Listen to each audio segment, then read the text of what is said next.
Next up is Two English Girls. This is a 1971 French movie about this French guy who meets these two English girls and his kind of life with them. And it's really, really, really good. You could really simplistically call this like a love triangle movie, but it is so much more than that. That's like to really discredit everything else that happens.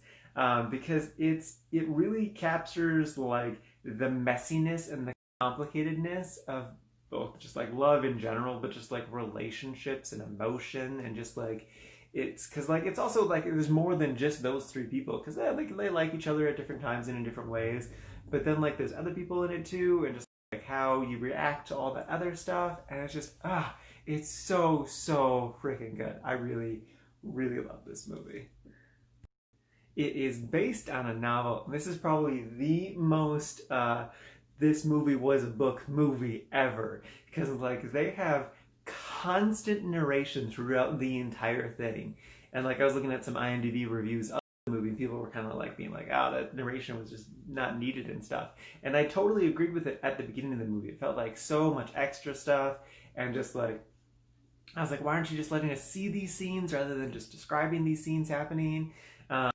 But had they showed us those scenes, the movie's already over 2 hours long. But with those scenes being shown, the movie probably would have been like 4 or 6 hours long, which would have been a bit much. But honestly, no, the narration, the constant narration, legit really added to the movie, to the experience, because you just learn so much more that you just couldn't learn in a regular span of a movie. And like it takes a bit to get used to, but once you get used to it, it's good. It's the right choice because it just helps you understand their relationship more and kind of more the nuances of what's going on and what's in their head. And it's just that there's so many little scenes that happen that you need to experience. Like there's one shot of, I forget, one of the sisters just like kind of like dancing in a meadow by herself and just kind of like a nice moment of silence. And there's, I mean, with a little narration to it. And like it's, at the time I was like, why did they spend so much time setting up that shot to get that one little throwaway shot? Like, did we really need that? But then like as the movie goes on, you're just like, yeah, no, we need those little moments that you just don't get in movies. That like, this is definitely a novel movie. Like this was a book and it makes so much sense because the author put so much time into that like little scene that would have been, you know, like 5 pages or whatever, but in the movie it's only 30 seconds and we needed that 30 seconds of her, you know, dancing in the field. It's so good. Don't get me wrong though, this movie does have its faults. There's definitely some male gaze stuff in this that's very eye roll worthy. And then there's also like, I don't know, just some weird choices. So like, the very first scene of the movie is the main dude. He's on a swing. He falls off the swing and hurts his ankle or knee or something. And it's cut in just like the most humorous way. Because like you see him swinging and then you see a close-up shot of the rope breaking. And then the next shot you see is him just sitting on the ground holding his knee going, ah! And I'm just like, what is going on? This is so silly. But then like on a most serious note, there's something that happened near the end of the movie that like I was afraid was gonna just like completely taint this movie and destroy this movie for me. And so basically near the end of the movie, 2 characters have sex, one of whom is a woman who's a virgin, and the narration goes into great detail about how her hymen is breaking and stuff. And I was just basically yelling at the screen about how that's not what the hymen is and how they're perpetuating these awful myths about what being a virgin for a woman is and just all that stupid. I was very angry and upset. But it's a very, very short thing, and if you kind of look past it, the rest of the movie is so wonderful and great. It's just one really awful thing that happens in there, and it's just but it doesn't destroy the movie, which I'm very grateful for. It's really great. I definitely recommend it. It's mostly in French, but it is also in English too, you know, because you know they're British or Wales. They're from Wales technically, which I guess is still on the island of Britain, but whatever. Anyway, it's a good movie. I liked it a lot, even though there's the stupid hype and stuff. It's a good one. I definitely recommend it if you want some French goodness.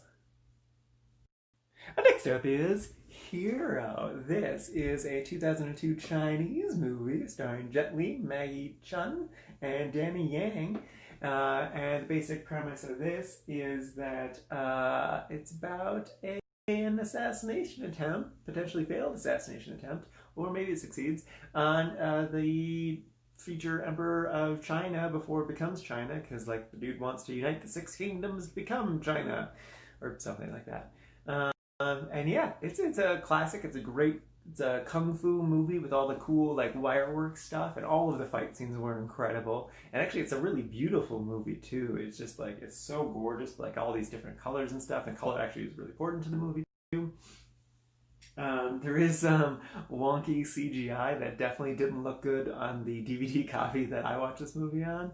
But it's a really solid good movie.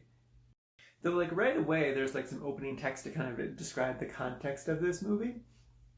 And they use the word one great China. And I was like, the word great has kind of been tainted recently. So I'm like, is this movie just like a Chinese propaganda movie? So like that, I was thinking about that the entire time I was watching it. And the answer I kind of came up with by the end was, yeah, this movie's technically propaganda. Because like, so I would say kind of the message of the movie is that the suffering of the individual, which in this case is about people's families being brutally murdered. So the suffering of the individual doesn't outweigh the good of the nation. So even though like your family has been brutally killed by the leaders of this country, it's okay though because it's good for the country at whole. And I'm like, yeah, no, that's definitely happening in like current day China. And it's just like trying to squash rebellion and stuff. Like, I get the saying, the needs of the many outweigh the needs of the few, but like this is really diminishing of people being literally murdered by the government and how that's really messed up. But yeah, it's still, like I said, it's a great movie. I put it in the really liked. It's just got a messed up message. So like, I definitely recommend giving it a watch because it is very beautiful. Just, you know, be aware of the messed up messaging. Yeah. And lastly is Irma Vep. This is a 1996 French movie starring Maggie, I still can't say her last name, the woman from the last movie, and then the French dude from the first movie. So it all comes tying together. Look at that. But yeah, it's mostly it's in French and English because Maggie doesn't speak French. And she actually plays herself in the movie. The premise is basically that this actor comes to France to film this remake of this classic silent French movie from back in the day, which is a real silent French movie. And it's basically like a big criticism or meta look at where the French film industry is in the mid-90s. It also kind of looks back at the French New Wave as well. But I think it's more so about like where current French cinema was in the 90s. And since this is literally the first 90s French movie I've seen, I really didn't get a lot of the meta commentary on stuff. Though this movie was really interesting because there were times where like I crazy loved it, and then like just kind of and then there were other times I just despised literally everything that was happening and couldn't stand it.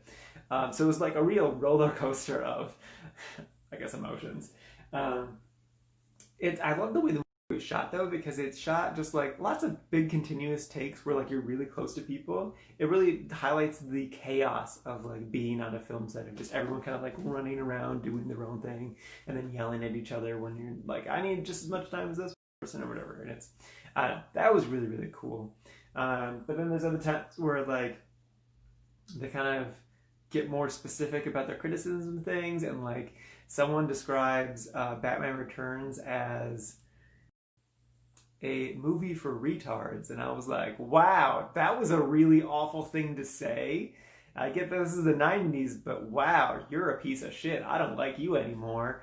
And yeah, it's really interesting. I definitely think I would have appreciated more had I been more familiar with 90s French cinema. But it was all right. I put it in the liked. Definitely my favorite was Maggie. She was just great. That's the whole reason I watched Hero, is because I watched this first and I was like, I need to watch more Maggie. So yeah, if you're wondering what the title means, it's vampire. It's Mishmash of Vampire. The movie that they're remaking is about vampires, and so she's plays the main vampire, which I think that's her name is Irma Vep. But yeah, so it's okay. I don't recommend it unless you're really into French cinema, which apparently I am.